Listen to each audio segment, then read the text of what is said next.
Welcome to the K. Willis Positive Vibes Podcast. K. Willis Positive Vibes Talk Show on 1580thepraise.com, a Gold Chip communication station. And I have Mr. Hooper. Mr. Hooper is the North Central Area Commissioner of Brittany Hills and Vice President of the Brittany Hills Civic Association. So I'm going to give you guys some history about the Brittany Hills area. Brittany Hills is a neighborhood in Columbus, Ohio, with a rich and varied history.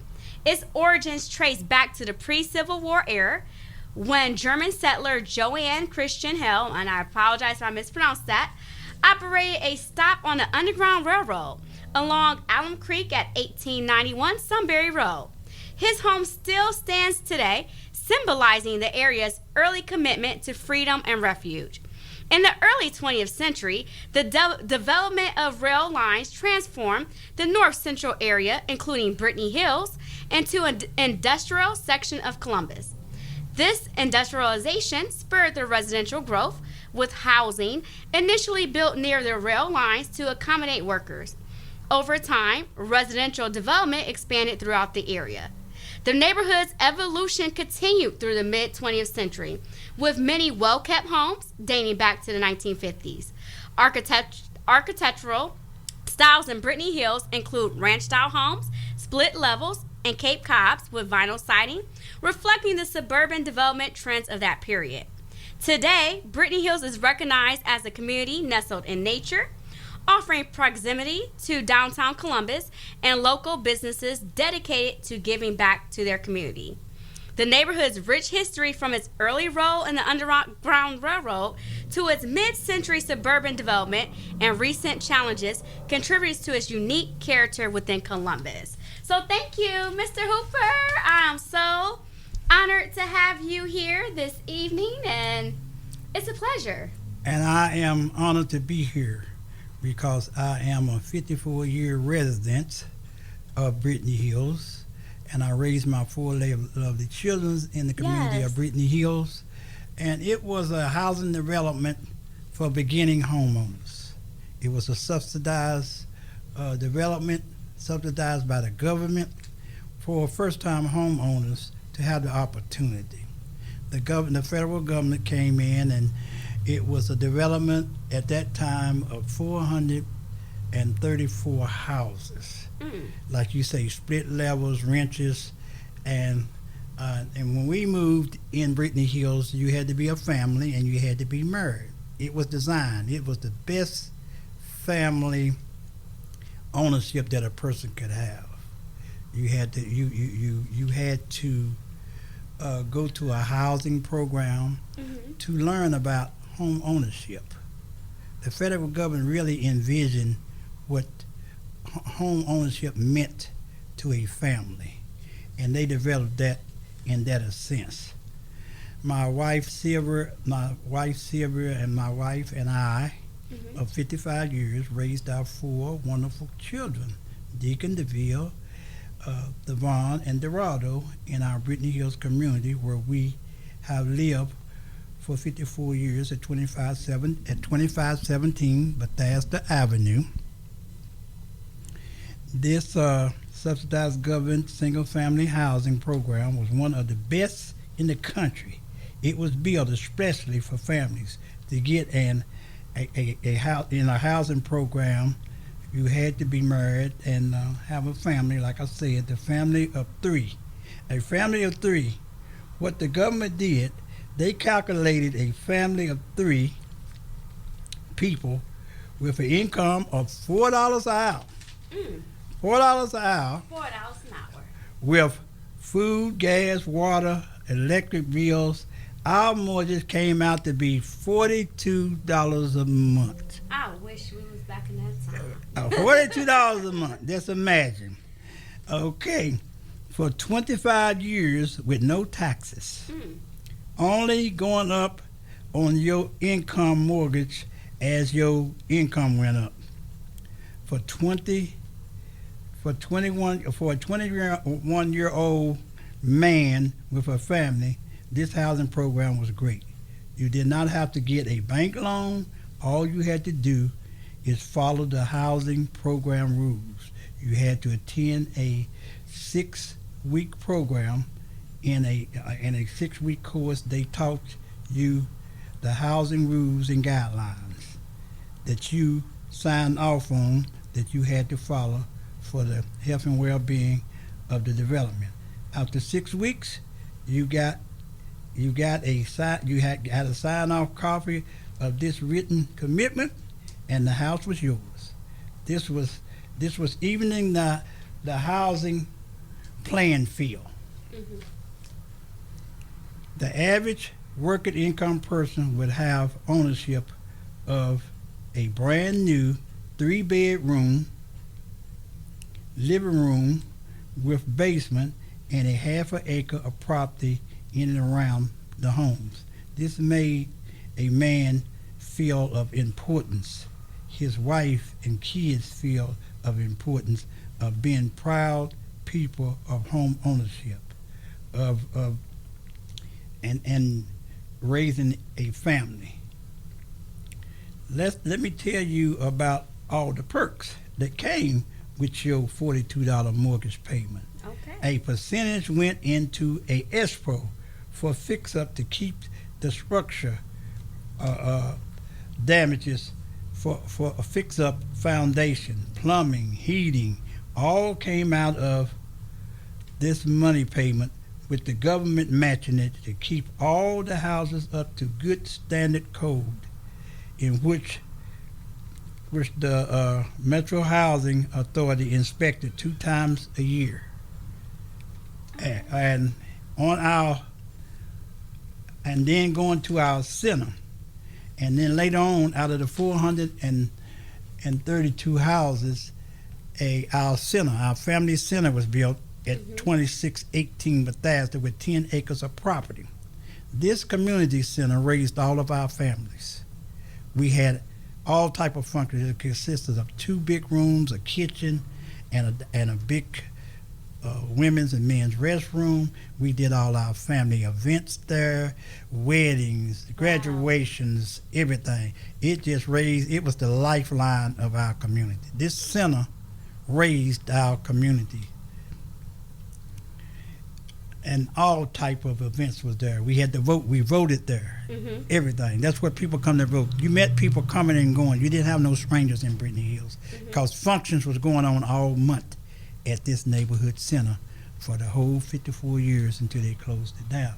I am saddened to hear that this developer is coming to tear it down. It's going to be devastating to the community.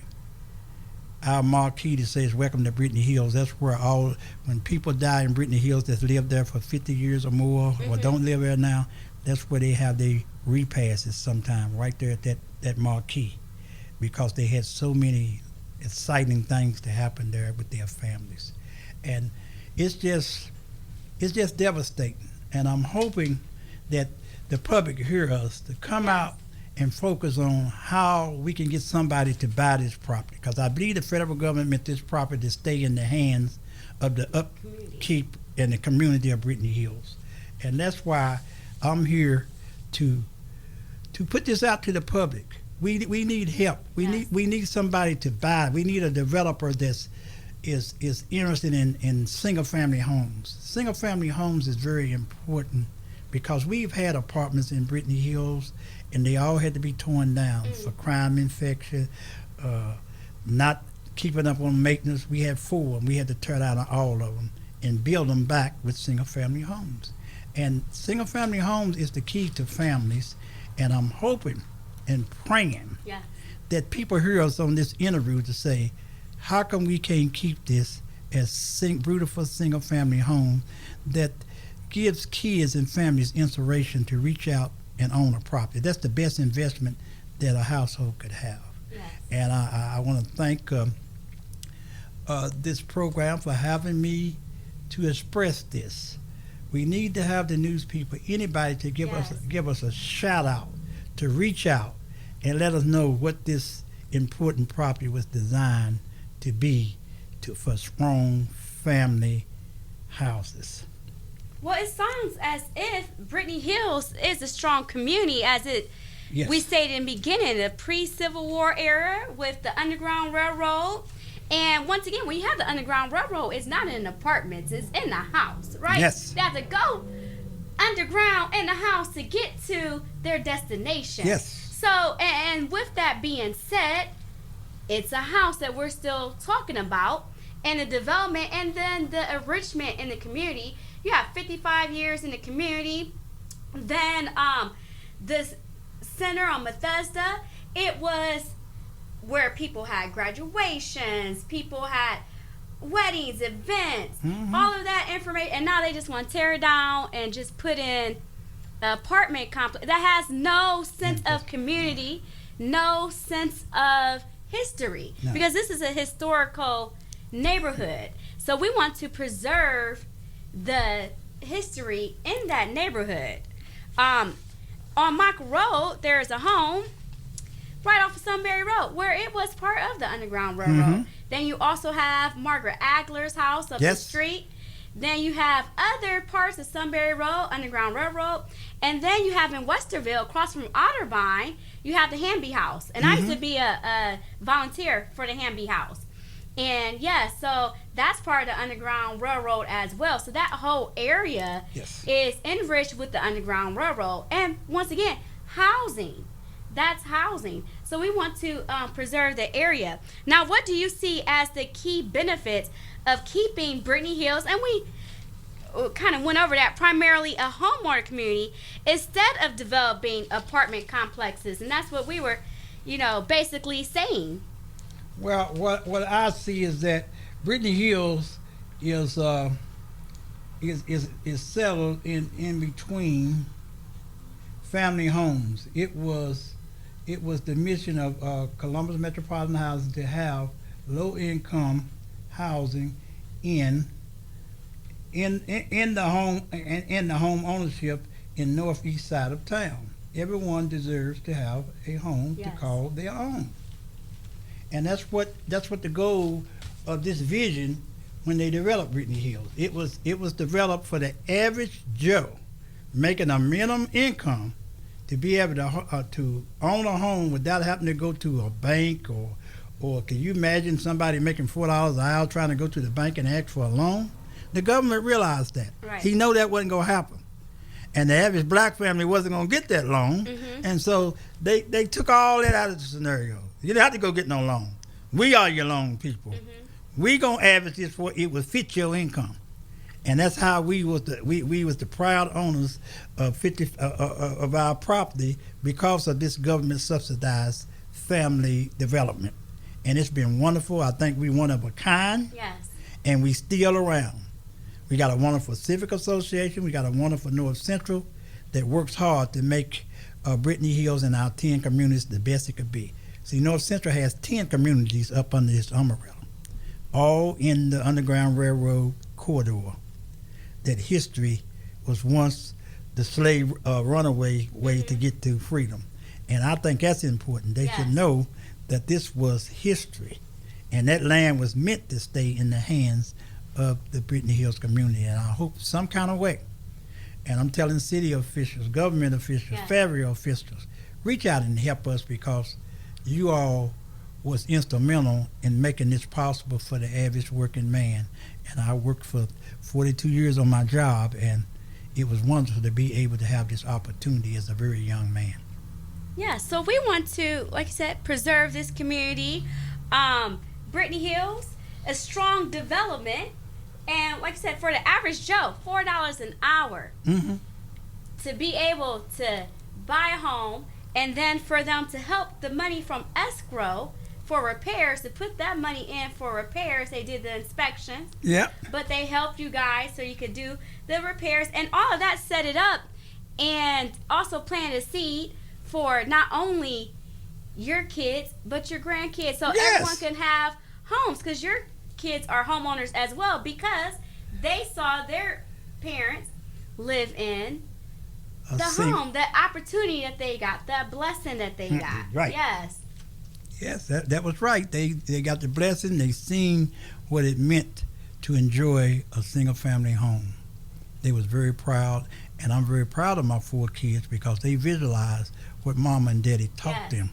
and now they all have their families in wonderful single-family homes. It makes a difference. It makes a proud difference.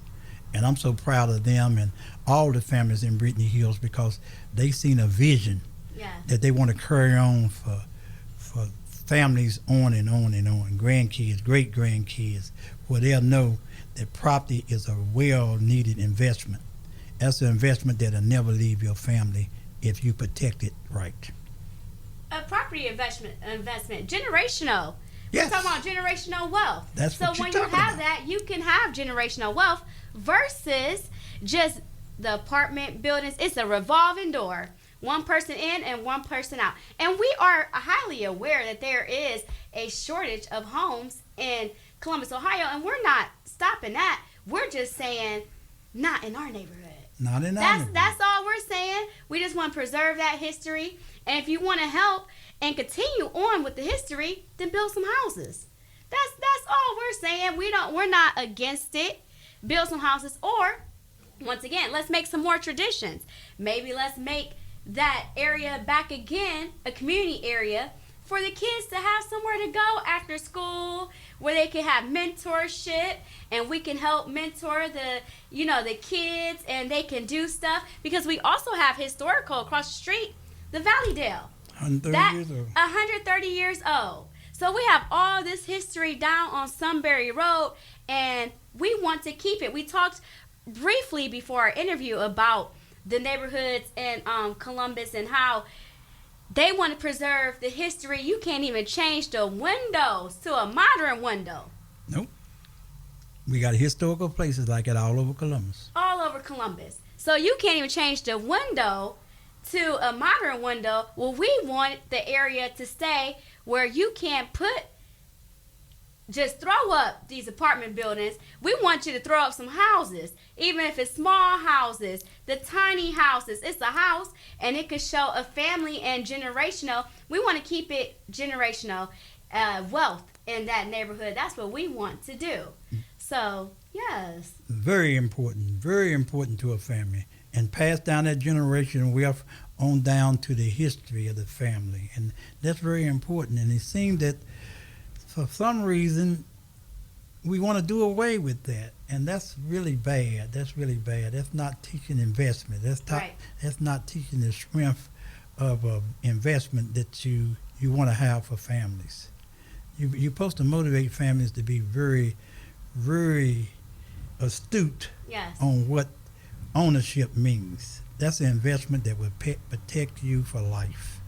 Absolutely. It will protect you for life. Now that Brittany Hill houses is well up over $200,000 now. $200,000. A house that we got for $25,000. Our houses were worth $25,000, and now they up to $130,000, and they sell like hotcakes. If you put them on sale, they don't last a week. They don't last a week. Because the developers will come in and get them, and they'll charge $2,000 a month. They sure will. To live in one of the houses, to rent it out. Can you imagine? Right. Something I got for $4 an hour job. $2,000 a month is what they make. They become millionaires. Some of the developers and rent people own 10 of them and 20 of them. Yes. Can you imagine what kind of money they making from these neighborhoods, these gated neighborhoods up and down Sunbury Road as well as Brittany Hills? Because as soon as they go on the market, it's gone. It's gone. It don't last a week. The area, we near Easton, we near the airport, we near 5-10 minutes from downtown. We in a central location there. We got ODU College. Yes.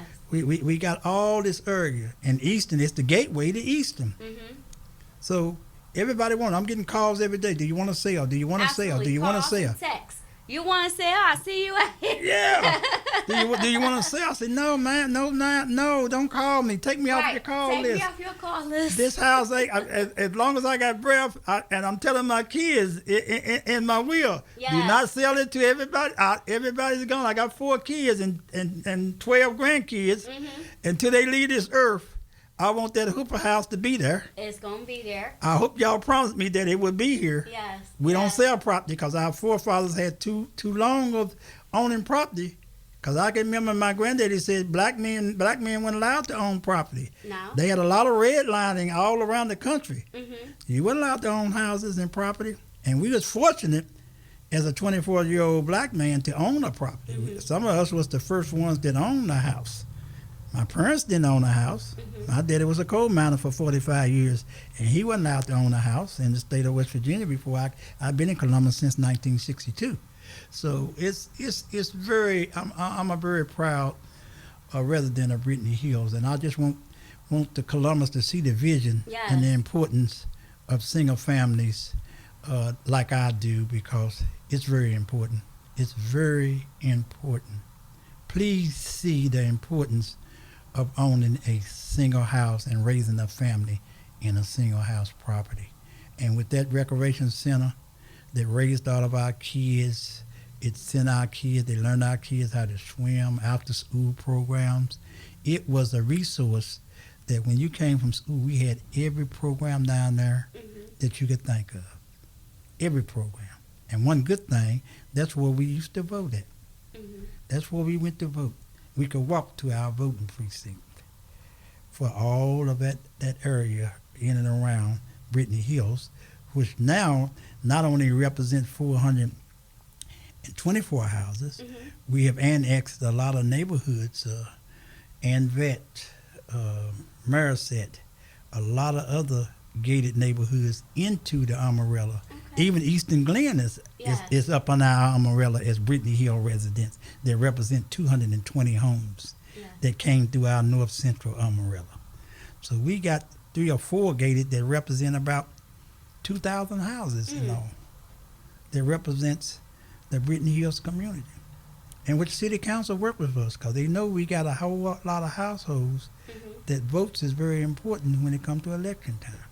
So we got a lot of concerned powers that we could represent, and we've been communicating with city council, but I know we got a housing crisis. I just wish they could put this footprint on the housing crisis where it wouldn't be so expensive for a person to own a single family home.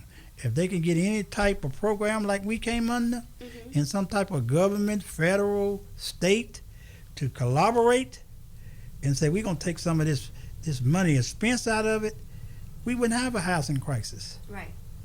Because we send millions of dollars over to the war, but we can't send the tax dollar back to the average working man for home ownership. I don't understand that. I don't understand. If we could use a fraction of that money, it would be wonderful. We wouldn't have a housing crisis very long. We wouldn't. Because we got too many federal, state, and county dollars and grant procedures that could offset this. You know, it's grants that you can write for historical places. Yes. It's grants. And Sunbury Road is a historical road. I mean, they got history all up and down it. Everything is really old and it's really historical. And I just wish the news and everybody could give a shout out and let people know this sacred area should be kept for single housing. That's what they meant for it to be, and that center is the gateway to our Brittany Hills neighborhood. To see it tore down, it's going to be a critical situation to see the bulldozer hit that, and I hate to see that. Even visualize it. So when we say Sunbury Road historical, if something like an apartment building is over there, it's gonna mess up the whole history of the whole road. Tell me about it. Yes. So just the traffic and for one, let's say the traffic over there is already challenging during work schedules and off, and then we have a lot of nature over there. We have deers. Yes. We have several deers. You have to be careful on Sunbury Road. Then we have, like you said, over 100 years, we have the historical Valley Dale on Sunbury Road. So that's going to mess up their traffic, and they have events as well. So it's actually, if we had homes, the average homeowner, 1 or 2 cars. They don't have as many cars, but when it's an apartment building, it's going to be hundreds of cars on that already high traffic road. So, and it's not helping the history. And just like as we mentioned earlier about the windows, if they can't put up the windows in a home because of the history, they shouldn't just be able to prop up these apartment buildings in a historical area as well. And it doesn't matter if it's a shortage, because there's also some abandoned apartment buildings. So that's where they should get the permit to demolish the abandoned apartment buildings and go ahead and put another apartment building over the abandoned ones. You think that would make a lot of sense? And I gave them some wonderful ideas. We have land sitting undeveloped. We have the old what we call The reformatory. The girls' reformatory on in our community that represents 40 acres of undeveloped land that Kip High School owns. That I'm sure if a developer wanted to go over there in partnership with Kip School, housing and schools go together. Yes.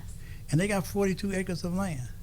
We're at 2 blocks from where they want to build this. Mm-hmm. And it was something like a penal institution for young girls. It was called Rosewood. They got 42 acres of land. The old Jet baseball field over on Mound Street, they got 50 acres of land. They could use some of that property to put up affordable housing right in a shopping center that wouldn't affect single-family homes. And that baseball park that they moved over on Neal Avenue is gone, and that park has been there undeveloped. Mm-hmm. Like the developer would go to that where they wouldn't have so much resistance in putting them up against already developed single-family homes. And that baseball dam has been closed down ever since they moved the baseball field. Mm-hmm. They could go over there and put up some nice houses, and it's right in the middle of a shopping center, and revitalize a Mound Street. And we got a nursing home that represents over off East Fifth Avenue that has almost 200 units of a nursing home that's been closed down. That Bexley School on that. And I know the developer could partnership with these schools because, like I say, housing and schools is very important. They go together. And that's what we did to our penitentiary down on Spring Street. I don't know, you ain't been here. We got a penitentiary down on Spring Street that was one of the biggest penitentiaries in the country. Mm. Now, do you see what's down there now? Hundreds of condos. They got everything down there. And how come the developer can't do that? How come they can't develop this penitentiary over in our neighborhood, this girls' reformatory like Rosewood? They did it downtown. And it's the gateway nationwide, the hockey team, all of that used to be a penitentiary. One of the biggest in the country. And look how many condos and businesses they took that old penitentiary and got all this government money, all this city funding, and they developed it for the rich and the famous. For the rich and the famous. Now, speaking of that, we're going to touch base on that next week. How can we reach you, Mr. Hooper? Well, you can reach me. I'm not too computer savvy, but you can reach me at 614-252-2270. I've been a resident in Brittany Hills for 50-plus years, and me and my wife married 55 years, and we stayed near the phone. I'm retired. I'm there all day. I was on my job 42 years. Now I'm a retired old fellow just sitting there playing with the grandkids. So you can call me anytime. Or you can visit my homes at 2517 Bethesda Avenue, Columbus, Ohio, 43219. I've been there. I'll be there. I've been on these civic associations. We have civic meetings, and North Central meets every first Thursday at 1216 Sunbury Road at the Griffin Center, 2nd floor. We have that meeting every first Thursday, in which I've been on the North Central Area Commission 40-plus years, as well as the Civic Association for 40-plus years. So I really strive in supporting my community. I don't just talk it, I walk it. I want to see your face. He walks it. So you guys could always, you want to be a sponsor of the show, you can email me at kwillispositivevibestalkshow@gmail.com. And it's K Willis with the K Willis Positive Vibes Talk Show on 1580thepraise.com, a Gold Chip communication station. Please like, share, and subscribe to the K Willis Positive Vibes podcast. Thank you for tuning in to the K Willis Positive Vibes podcast. Please order my book, The Principles of Overcoming Life's Obstacles, a 31-day journey to positive living, available on Amazon.com. Until next time, stay positive.